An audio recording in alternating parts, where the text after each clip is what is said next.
Welcome to the Motivated Martial Arts Podcast. Your hosts, Jackson White and Gavin Cook, have been friends and Taekwondo training partners for over 40 years. This podcast will bring you a mixture of their life stories, martial arts, and business experiences to motivate you in life and throughout your martial arts journey. Adding in a mixture of inspiring interviews and some of the best traditional martial artists around today. So over to your hosts, the Motivated Martial Artists. Welcome to the Motivated Martial Artists Podcast with me, Jackson White. And Gavin Cook.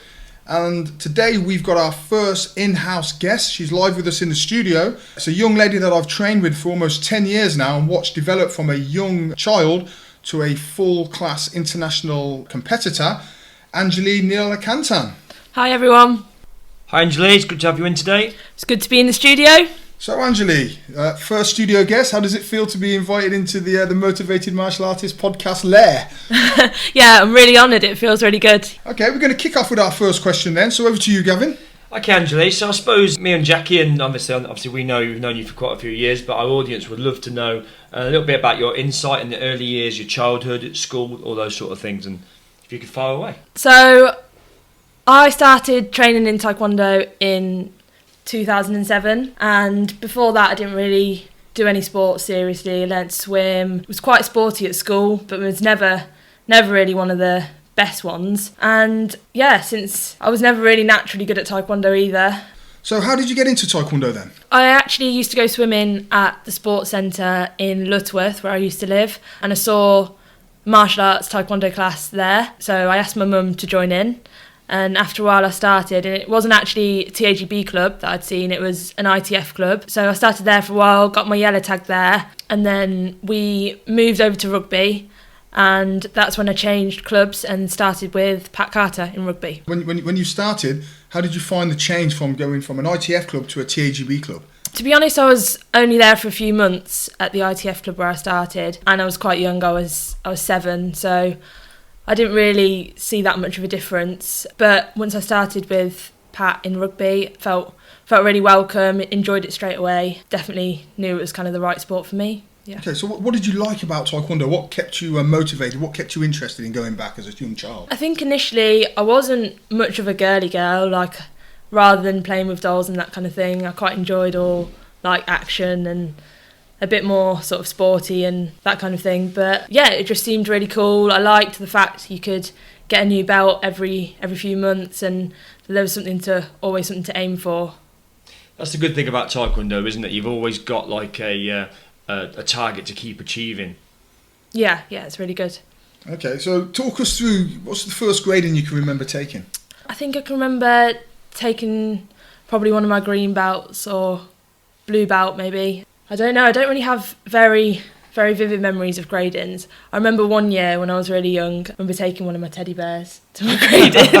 Oh, that's so sweet, Angela. Do you still keep that teddy bear with you now? No, but that's about it. Yeah, I don't really remember many gradings. Okay, so what's the first grading that you do remember? Probably my black tag. Remember it quite clearly. I think it was the first grading I had to sort of do any jumping kicks in, and I was really rubbish at jumping. And I just remember looking at my instructor, Pat Carter's face, and it was just a bit disappointed, to be honest. But yeah, I think I remember my black tag grading quite well, yeah. Okay, and how old were you when you achieved your black belt? So I was 11 when I got my black belt in 2011, yeah.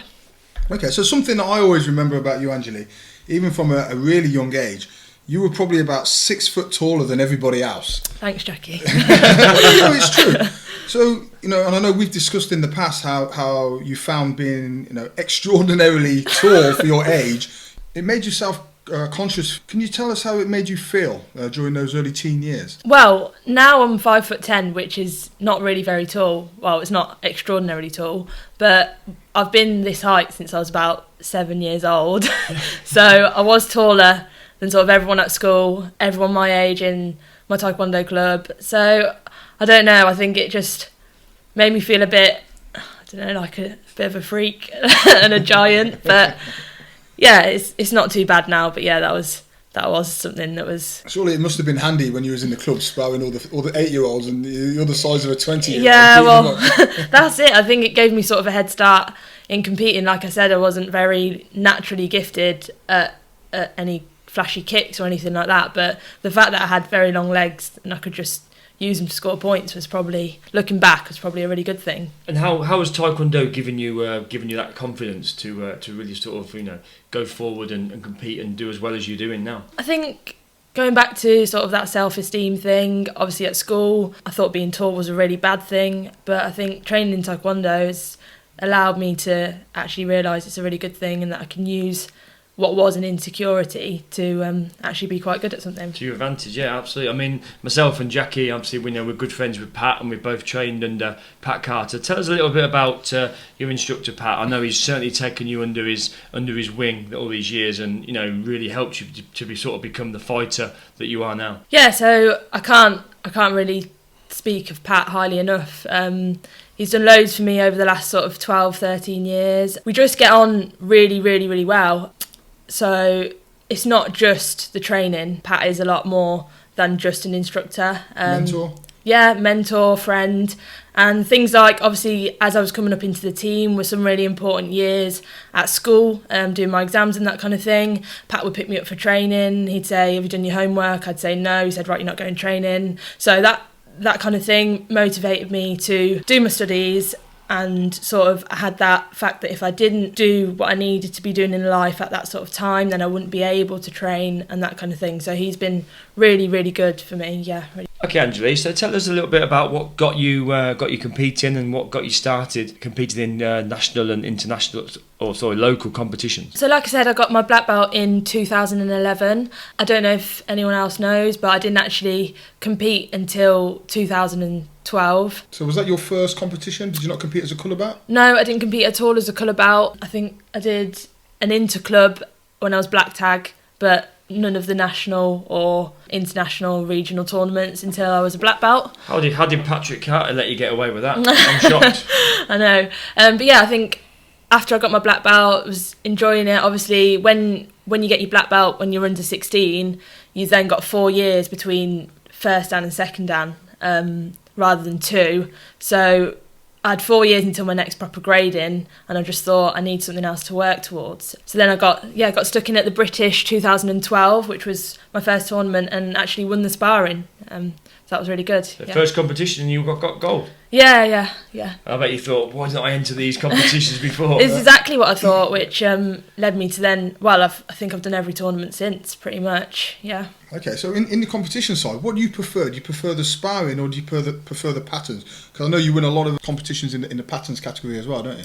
Yeah, I really enjoy both, and anyone that's trained with Pat Carter will know that our club is 50-50 really. We do a lot of patterns, we do a lot of sparring, we do a lot of everything else that complements both of them. So I do really enjoy patterns and sparring. I think in tournaments, sparring is definitely a bit more enjoyable for me, just because I think in patterns, you can do a pattern that a handful of people will say is technically brilliant and they'd favour your pattern, but the judges you get on the day might think different, they might have different standards, they've obviously got different instructors, everyone's club's different, that kind of thing. So I think in sparring you can sort of make your mark, everyone's looking for the same points, whereas in patterns it's kind of a bit more difficult to medal. It's very subjective, isn't it? Yeah. So you won your first competition. How did you find the transition from going from a junior into the cadet division? Because then it's obviously based not just on height but on weight as well. Yeah, so when I went up to the cadets when I was 15, it was definitely very different. Probably a lot more fiery, a bit more heavy on the contact. Was that something you liked, the heavier contact? Not really to begin with, no. I do remember, yeah. I'm still work in progress with my strength and speed and that kind of thing, but I was able to technically execute the kicks quite well, but there was no sort of power behind them. Jackie always used to say, why are you drying your feet? Yeah, for those that don't know what she means there, she used to just put her leg in the air and just wave her foot like she was trying to dry her kicker out or something. The contact was obviously a big step up. But yeah, me and Pat and myself just sort of dealt with that in training. You've obviously got people that are going to come in a lot with their hands. That was something I really didn't like, being punched in the face. Gavin loves being punched in the face. Don't you, Gavin? That's why he never has his guard up. Yeah. He starts blocking my nose now. Yeah, so it was a big jump up to cadets, yeah. Okay, and what about the level of fitness? Did you have to train differently to increase your level of fitness? I certainly saw the early morning sessions of Mr. Carter dragging you up at 6 o'clock in the morning. Or was it 5 o'clock?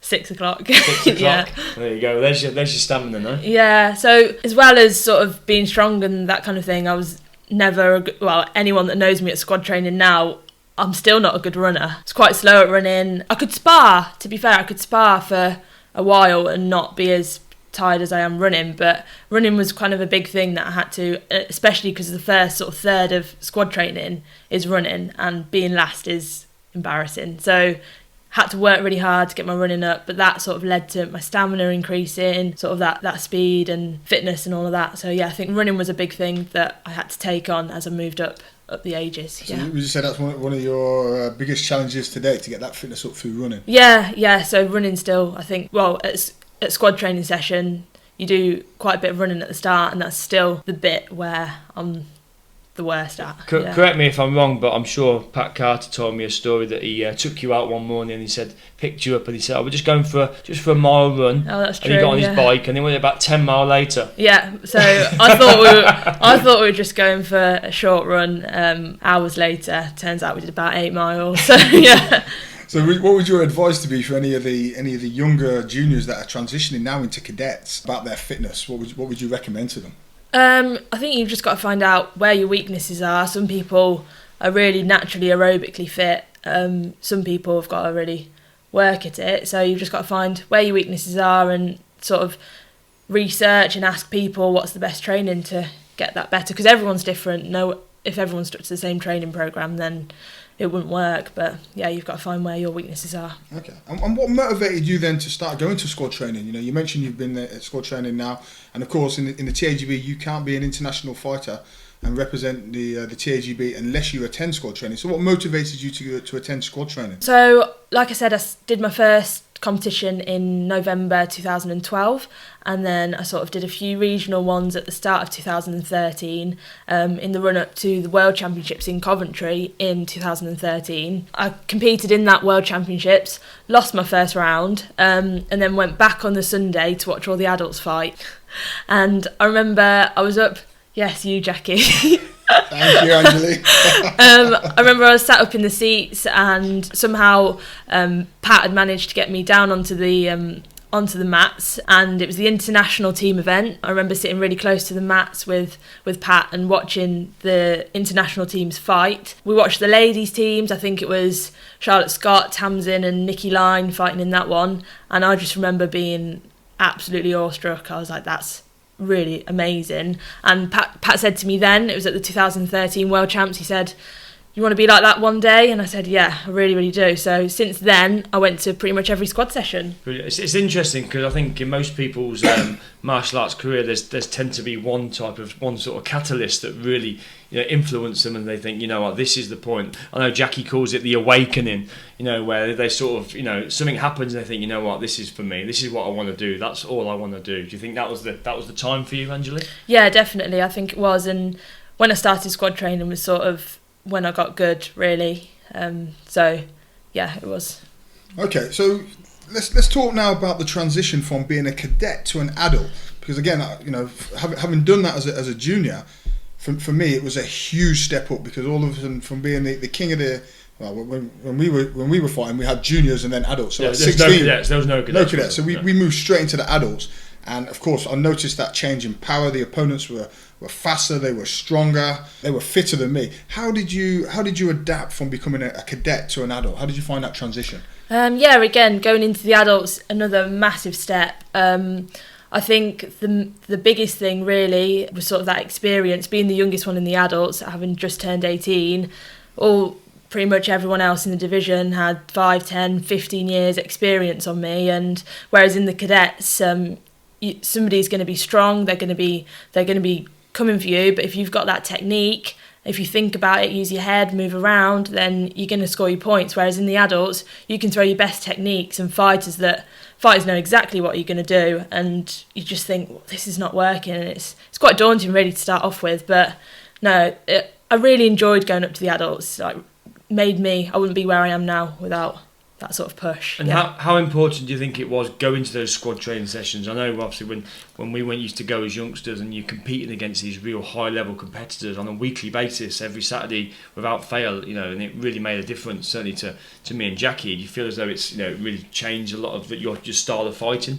Yeah, definitely. So squad training, obviously you spar with the national team and you give your all when you're there, which probably a lot of people, well, you should do in training, but a lot of people probably don't give that effort in their club. Whereas when you're at the squad training, you're being watched by Grandmaster Walton, Master Fern, all the other members of the team. You're thinking, I've got to perform. It's like a tournament in itself, really. Being at squad training, you're trying to score your points. You've got that competing head on, really, when you're there. So yeah, it definitely made me a better fighter. There's nowhere to hide, no. No, nowhere to hide, no. Okay, so today then, you've competed internationally.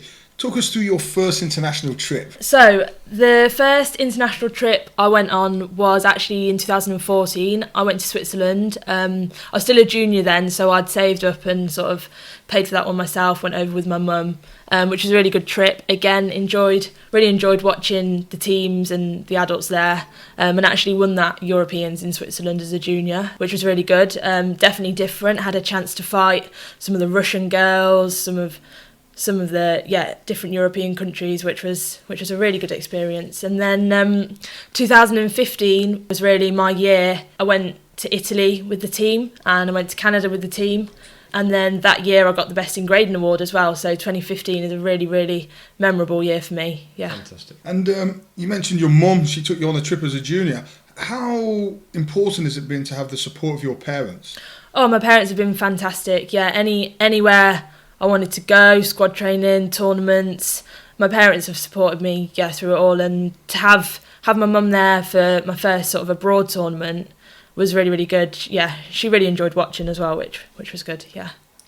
Okay, so just moving away from the competition thing, Anjali. What do you do for a living, or what are you studying currently? So I'm currently a full-time student. I study in Coventry, which isn't too far from where I live, and I'm studying physiotherapy. Are you enjoying it? Yeah, really, really enjoying it. It's definitely, with my training and everything like that, it's a really good course to know sort of how your body moves and all that kind of thing. So really good. Okay, and how was your martial arts journey? Has it helped you in any sort of preparation for taking on this course? Yeah, so I was actually inspired to study physiotherapy by Sarah Scott, who's the physiotherapist for the national team, for the TAGB. And yeah, so when I started squad training, I met Sarah. She'd be at the squad sessions giving treatment to the team. I just thought, that's something I'd really like to do. I knew I was into sort of biology and health and human body studies and that kind of thing, but I didn't know exactly what I wanted to do. But I think before I met Sarah, I didn't really know what a physiotherapist was. So that was my main inspiration, really, to study what I'm studying now. Yeah. Okay, Anjali, so just talk us through some of your best achievements within martial arts. Okay, so like I mentioned earlier, my international tournaments sort of kicked off in 2014. So I had that Europeans in Switzerland that I won, and then 2015, brilliant year, won gold in Italy and in Canada as well. And then 2016 was the World Championships in Birmingham, and I didn't actually win that one. I got silver in the sparring in that one, a few medals in the patterns and tag teams, but yeah, got a really tall Polish girl in the final in 2016. Had a good scrap with her, but yeah, really enjoyed it again. 2017 went to Poland with the team. That was a great tournament, another Europeans. Got gold in that one as well. And then 2018 just gone, really best weekend of my life, to be honest. My first World Championships in the adults, so I'd been 18 for a few months, and won the belt in the point sparring. I won the belt in the continuous sparring, and I got a gold in the team patterns, a silver in the individual patterns, and third in the international team event, which was brilliant. Yeah, so that's definitely my best tournament. Brilliant. So if you had to sum it up, what would you say was your best title? Yeah, it'd be those two belts at the 2018 World Championships. Definitely the best one for me. Yeah. Okay, you mentioned some of the fighters, or watching the World Championships in 2013 inspired you. Who's been your most inspirational fighters? Yeah, Jackie, obviously. No. Thank you, Angela. As he give you a dead leg. Yeah. No, I think it's really hard to pinpoint one or two people that have really inspired me throughout my whole journey so far. But I've got to hand it firstly to Pat Carter. Wouldn't be where I was without him. And then I've really been inspired by the ladies team, who made me feel really welcome when I first got into the squad. I remember watching a lot of the girls and thinking, I really want to be like them. And yeah, I've also been really inspired by Grandmaster Walton and Master Fern, who've helped me to improve those weaknesses in my sparring through squad training and coaching me at tournaments. And yeah, it's a really good feeling when you get coached by someone really inspirational like that when you're competing. Okay, good. So, Anjali, what would you say to a youngster who's maybe thinking about joining, going to squad training, or wants to do well in and win some competitions? What advice would you give to them? Yeah, so firstly, definitely get yourself to squad training and try and come as regular as you can. If you're doing that, even though it seems really hard to start off with, there's a lot of things that you probably struggle with, and you'll feel tired and that, but once you get going, you'll see yourself improving straight away. So yeah, definitely get yourself to squad training. I'd also say, I know in the recent years when I've been competing and sort of getting onto the team, I'd say I'd probably put a bit too much pressure on myself. I know, like as a young person being in the team, you think, oh, this is something that doesn't happen often, being that young in the squad. But you've just got to think there's going to be more tournaments. One bad day isn't the be all and end all. Yeah, so don't obviously put pressure on yourself, but don't put too much pressure on, because yeah, when you put too much pressure on, you can underperform as well. And stop enjoying it maybe. Yeah. But no, I've definitely enjoyed all the tournaments that I've fought in, but I can remember a few times when I've thought, if I don't win this, it's the end of the world. Yeah, I think, from my perspective, I always talk to my students about actually how was your performance, because we all know sometimes referees, judges can be fickle. And you don't know who you're going to get on the day. They may miss things. They're volunteers and they do a really good job, but they're human and they're not perfect. So to me, it's always about the performance. Have you implemented the techniques? Have you implemented your game plan as per your plan? Yeah. Can you get out there? Can you keep a cool head rather than actually winning? The medals will come with consistent performance. I always tell my students that. And yeah, like I mentioned about putting pressure on yourself. When I won my 2 belts at the World Championships, it was my first Worlds in the adults. I'd only been 18 for a few months, and I said to myself, it doesn't matter. Just go out and do your best. This does not matter if you don't win. There's going to be people that are so much more experienced, and because I was so chill about the whole thing, I think I just enjoyed every moment of it, and it's the best I've ever performed. So yeah. And you're still a youngster, and you've still got so much more to come as well. Yeah, of course. Which is great. So one of the questions that we normally ask all of our guests is, what bit of advice would you give to a younger you, but you're already a whippersnapper? So change that around a little bit, and say, where would you like to see yourself in 10 years? I mean, you can talk about your work or your martial arts, or just in general, where would you like to see yourself? Yeah, so in a few years' time, I think obviously I'd like to stay on the team. Obviously people are going to come along and there's already people that are challenging me. So I still need to work harder and harder every day to sort of maintain that position. So yeah, I'd still like to be on the squad. Maybe be, for some of the youngsters that are coming through to the squad, be a role model. Be sort of like those girls were a few years ago that welcomed me into the team. I'd love to be like that for someone else, yeah. So keep doing what I'm doing, really. Yeah. Good. Okay, and finally, as we're the motivated martial artists, and we're all martial artists here today, what motivates you? What motivates you to get up, put those extra hours in training, put the extra hours in study? Yeah, just like I said, that I like how there's different goals. There's always something to aim for in martial arts. It's the same with the studying and everyday life, really. I think I'm quite a motivated person. Probably sounds really weird for a teenager, but I love mornings. Like, I'm straight out of bed. I'm always thinking of what I can do. Yeah, we need to bottle that. Yeah. We could probably make $1 million by that, bottling it and selling it. Yeah, so I think there's the fact that I am at uni and the fact that I am in the squad, that gives me something to aim for. That gives me something to be motivated by. Okay, Anjali, so final question then. Who would you like to see us interview next? I'd really like to see my instructor, Pat Carter, being interviewed. I think he's got a lot of stories to tell. He was on the team for a long time and he's now an instructor, so he's been through the whole thing, and I think it'd be really insightful to see what he's got to say. Yeah. Looks like we'll be getting the Terminator on then. Indeed. Okay, Anjali, that's great. Thank you for taking the time to come and be our first studio guest today. Yeah, thank you for having me here. No, it's been really good inspiration, certainly to the youngsters, the up and coming youngsters. I think they'll get a lot from it, and understanding actually that the transitional piece from becoming a junior to a cadet to an adult, it doesn't happen overnight. It's something you gradually work towards, and you need commitment and dedication and motivation to get to that. Yeah, so thank you very much. Thank you. Thanks, Anjali. Well, guys, I hope you enjoyed this week's episode.